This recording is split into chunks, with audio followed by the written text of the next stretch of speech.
Welcome to Sasi media. இயக்குனரும் நடிகருமான பாக்யராஜ் அவர்கள் இன்னைக்கு இறந்திருக்காங்க. அதுவும் இன்னைக்கு காலையில். அவர் எப்படி இறந்தாரு, அவர் யாரு, அவர் என்னென்ன சாதனைகள் பண்ணியிருக்காரு, அது மட்டும் இல்லாமல் இன்னைக்கு முதல்வராக இருக்கிற விஜய் அவர்களை எதிர்த்து ஒரு விஷயம் கூட பண்ணியிருக்காரு. அது என்ன அப்படிங்கிற எல்லாத்தையுமே இந்த வீடியோவில் பார்க்கலாம். ட்ரெண்டிங் டாபிக் தெரிஞ்சுக்க நம்ம சேனலில் சப்ஸ்கிரைப் பண்ணியிருக்கேன். பாக்யராஜ் அப்படின்னும் போது இப்போ உள்ளவர்களுக்கெல்லாம் விஜய் சாரை வச்சு தெரியும்.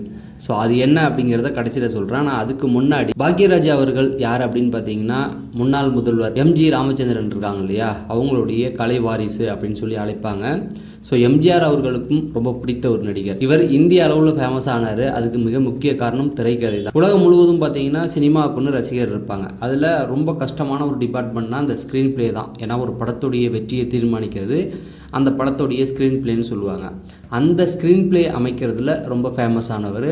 அதனால இவரை இந்தியாவின் சூப்பர் ஸ்டாராக இருக்கிற முன்னாடி இருந்த அமிதாப் பச்சனுக்குமே ரொம்ப பிடிச்ச ஒரு ஸ்க்ரீன் பிளே ரைட்டர் அப்படின்னு சொல்லலாம். அது மட்டும் இல்லாமல் இன்னைக்கு தமிழ் சினிமாவுடைய மிகப்பெரிய இயக்குனர் இருக்கிற மணிரத்னம் அவர்கள், அவருக்கு சினிமாவுக்கு நான் கண்டிப்பாக வரணும், சாதிக்கணும் அப்படிங்கிற ஒரு உத்வேகம் கொடுத்தது இவர் இயக்குன ஒரு படம் தான். அந்த படம் என்னன்னு பார்த்தீங்கன்னா அந்த 7 நாட்கள். அந்த 7 நாட்கள் படம் பார்த்துட்டு தான் கண்டிப்பாக நம்ம ஒரு இயக்குனராக வந்தே ஆகணும் அப்படிங்கிற ஒரு முடிவு எடுத்ததாக அவரே ஒரு இன்டர்வியூவில் சொல்லியிருக்காரு. இப்பேற்பட்ட சாதனைகளை பிடித்த பாக்யராஜ் அவர்கள் தான் இன்றைக்கி இறந்துருக்காங்க.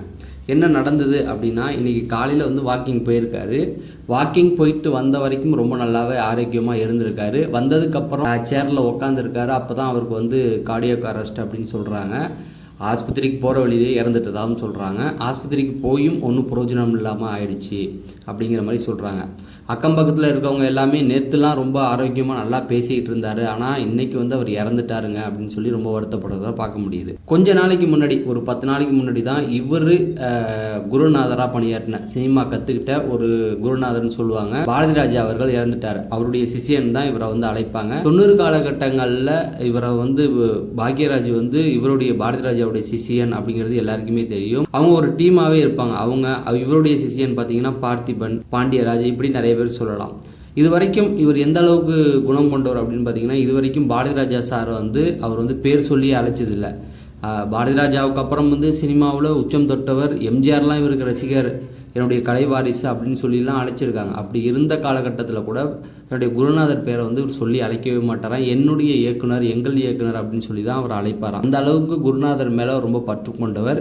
இவர் கோயம்புத்தூரை சேர்ந்தவர். கோயம்புத்தூர், அவருடைய பேச்சு பாணிகள்லாம் பார்த்தீங்கன்னா கோயம்புத்தூர் சார்ந்து தான் இருக்கும். இவருடைய படங்கள் பார்த்தீங்கன்னா ரொம்ப சூப்பராகவே இருக்கும். எல்லா படமுமே காமெடியை பேஸ் பண்ணி ரொம்ப சுவாரஸ்யமாக எடுக்கக்கூடியவர். அது மட்டும் இல்லாமல் பெண்களுக்கு ரசிகர் கூட்டம் இவருக்கு இருந்தது.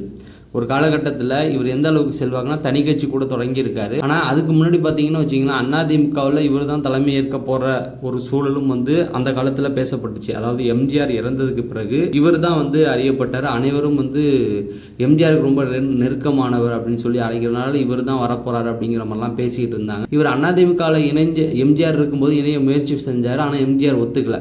உங்களுடைய படம் எல்லாருக்கும் பிடிக்கிற மாதிரி இருக்குது, நீங்கள் ஒரு தனி கட்சிக்குள்ளே வரக்கூடாதுன்னு சொல்லி தடுத்ததுன்னு சொல்லுவாங்க. ஆனால் அதுக்கப்புறம் அதிமுகவிலையும் இருந்தார், அதுக்கப்புறம் திமுகவிலையும் இருந்தார், அதுக்கப்புறம் எந்த கட்சியும் சாரல. கேப்டன் விஜயகாந்த் கட்சி தொடங்குறதுக்கு முன்னாடி கடைசி படம் இவர் தான் எடுத்தார். ரமணாவுக்கு அடுத்தது சொக்கத்தங்கம்னு ஒரு படம்.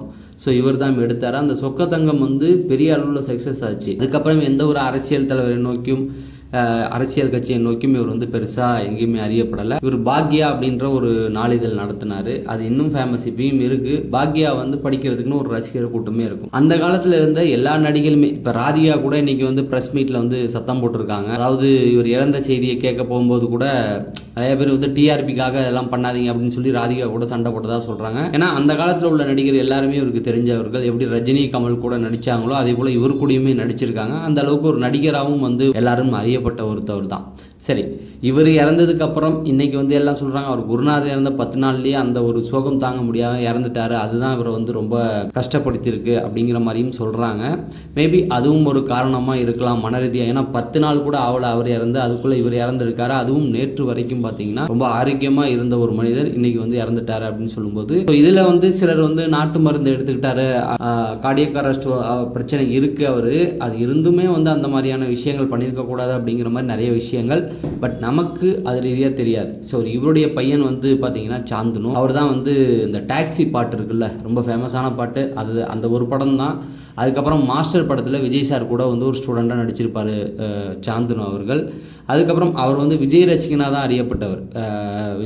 விஜய் சாருடைய ரசிகன் தான் சொல்லிக்குவார். பட் அவருக்கு இறந்த செய்தி கேட்டவுடனே விஜய் சார் வந்து நேர்லேயே போயிருக்காங்க. ஸோ நேரில் போனாங்க அப்படின்னும் போது தன்னுடைய ரசிகர் மட்டும் இல்லை, நெருங்கிய குடும்ப நண்பரும் கூட. இதில் முக்கியமான ஒரு விஷயம் என்னென்னா, பாக்யராஜுடைய பையனுடைய கல்யாணத்துக்கு தாலி எடுத்து கொடுத்தது வந்து நம்முடைய முதல்வர் விஜய் சார் தான். ஸோ அந்த அளவுக்கு விஜய் சாருடைய ரசிகர் மட்டும் இல்லாமல் ஒரு நெருங்கிய நண்பராகவும் இருந்திருக்காங்க. அதனால தான் விஜய் சார் வந்து இந்த செய்தி கேட்டோன்னே நேரடியாக போயிருக்காங்க, போய் சாந்தனுவை வந்து ஆறுதல் சொல்லியிருக்காங்க. ஸோ இது விஜய் சாருக்கு வந்து 2வது ஒரு இழப்பு அப்படின்னு சொல்லலாம். இதுக்கு முன்னாடி பார்த்தீங்கன்னா பாரதி ராஜா, ஏற்கனவே நான் சொல்லியிருக்கேன், பாரதி ராஜா வந்து முதல் விஜய் சார் வந்து ஹீரோவாக அறிமுகமாகிறதுக்கு பாரதி ராஜாவை தான் அப்ரோச் பண்ணாங்க. பட் சில காலங்களால் பாரதி ராஜா வந்து அது முடியாது, பையன் வந்து ஹீரோ மாதிரியே இல்லை, எப்படி அறிமுகப்படுத்துதுன்னு விட்டுட்டாப்புல. இதுக்கு முன்னாடி பார்த்தீங்கன்னா ஜீவாவுடைய அப்பா வந்து சிஎம் முதல்வராக ஆனவுடனே, விஜய் சார் முதல்வராக ஆனவுடனே ஜீவாவுடைய அப்பாவும் வந்து இறந்துருந்தாங்க, ஆர்பி சௌத்ரி அவர்களும். அதுக்கும் வந்து விஜய் சார் நேராக போயிருந்தாங்க, பூவே உனக்காக படம் பண்ணியிருந்தாங்க. ஸோ அந்த பூவே உனக்காக படத்தின் மூலம் தான் விஜய் சார் வந்து தமிழ்நாடு முழுவதும் தெரியப்பட்டார். அவருடைய ஃபஸ்ட்டு ஹிட்டினே அதை சொல்லலாம். அந்த அளவுக்கு ஒரு பெரிய பேர் வாங்கி கொடுத்த ஒரு படம். இது வரைக்கும் பூவே உனக்காக இணையாக ஒரு படம் கூட விஜய் சார் பண்ணலை. ஸோ ஜீவா அவர் கூட வந்து விஜய் சாருடைய நெருங்கிய நண்பர்னு சொல்ல முடியாது, ரசிகர். அவரும் தன்னை ரசிகர் தான் சொல்லிகிட்டு இருப்பார். ஸோ இதெல்லாம் ஒரு பக்கம் இருக்க, விஜய் சாருக்கு எதிராக பாக்யராஜ் ஒரு விஷயமும் பண்ணார். என்னென்னா அந்த சர்க்கார் படம் வந்து ரிலீஸ் ஆகும்பொழுது அந்த சர்க்கார் படத்துடைய கதை ஏஆர் முருகதாஸ் வந்து அந்த கதையை ஏற்கலை, வேற ஒருத்தருடைய கதையை தான் ஏஆர் முருகதாஸ் வந்து திருடி படம் பண்ணியிருக்காரு அப்படின்னு சொல்லி ஒரு பிரச்சனை. அந்த நேரத்தில் கதையாசிரியருடைய சங்க தலைவராக வந்து பாக்யராஜ் தான் இருந்தார். அப்போ இந்த கேஸ் போகும்போது விஜய் சார்கிட்ட ஃபோன் பண்ணி கேட்கும்போது விஜய் சார் ஒரே வார்த்தை ஓப்பனாக சொல்லிட்டாரு, உங்களுக்கு நேர்மைன்னு ஒன்று இருக்கும், அதையே ட்ரை பண்ணுங்கள், அதே விஷயத்தை பண்ணுங்கள், அதில் ஒன்றும் எனக்கு வந்து எந்த வருத்தமும் இல்லை, நீங்கள் ட்ரை பண்ணுங்கள் அப்படிங்கிற மாதிரி அவருக்கு பாக்யராஜுக்கு ஆறுதல் சொல்லியிருக்காரு. அதாவது நீங்கள் வந்து ஸ்டெப் எடுக்க வேண்டாம், அந்த கதைக்கு எதிராக எதுவும் பண்ணிட வேண்டாம்னு சொல்லலை, நீங்கள் ஸ்டெப் எடுங்க, கதை திருட்டாக இருந்தால் பார்த்துக்கலாம் அப்படிங்கிற மாதிரி தான் சொல்லியிருக்காங்க. அதன்படி பாக்யராஜும் ஸ்டெப் எடுத்தார். அந்த நேரத்தில் பார்த்தீங்கன்னா அந்த கதை வந்து உண்மையாகவே ஏஆர் முருகதாஸ் கதை இல்லை, இன்னொருத்தருடைய கதை.